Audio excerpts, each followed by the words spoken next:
জুয়ের হেসেলে তোমাদের সবাইকে স্বাগত। আজকে তোমাদের আমি ডিমের ধোসা রেসিপি করে দেখাবো। এটা একেবারেই নতুনত্ব একটা রেসিপি। তার জন্য আমি 200 মুগ ডাল আগের থেকে ভালো করে ধুয়ে ভিজিয়ে রেখেছিলাম। এটা আবার মিক্সি জারে নিয়ে পেস্ট করে নেব।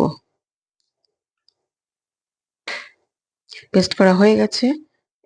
এবার এটাকে একটা পাত্রে ঢেলে রাখবো।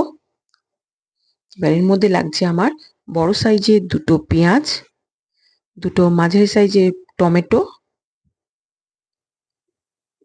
3টে কাঁচা লঙ্কা, 3 কোয়া রসুন, 1 ইঞ্চি আদা আর 1 আঁটি ধনেপাতা।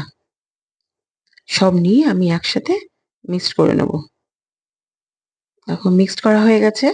এবার এই মিশ্রণটা আমি ডালের মিশ্রণের মধ্যে ঢেলে দেব।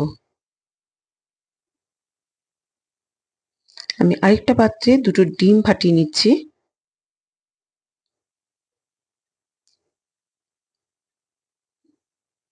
ফাটিয়ে নিয়ে এটা ভালো করে ফেটিয়ে নেব।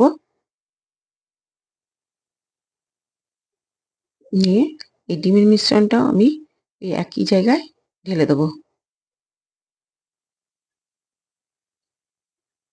এবার এর মধ্যে লাগছে 1/2 চামচ জিরে গুঁড়ো আর স্বাদ মতো নুন। পুরো মিশ্রণটা আমি ভালো করে মিশিয়ে নেব।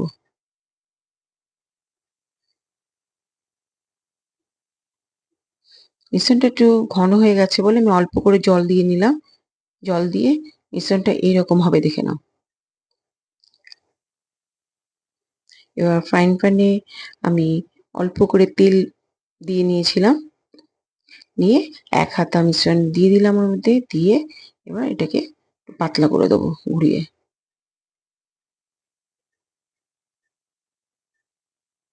চারিপাশে তেল দিয়ে দেবো অল্প করে।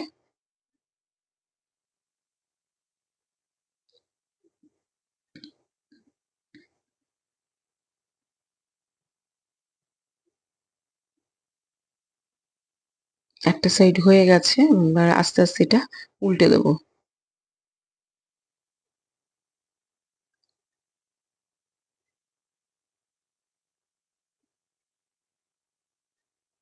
উল্টে দিলাম। অপর সাইড হয়ে গেলে আবার ওটাকে উল্টে দেবো। দিয়ে এর মধ্যে মাঝখানে আমি একটু আলুর পুর আগে করে রেখেছিলাম, সেটা দিয়ে দিচ্ছি। তোমরা এটা শুধুও খেতে পারো, কারণ শুধু খেতেও এটা খুব ভালো। আর আলুর পুর দিয়েও খেতে পারো, সেটাতেও তোমাদের খুব ভালো লাগবে।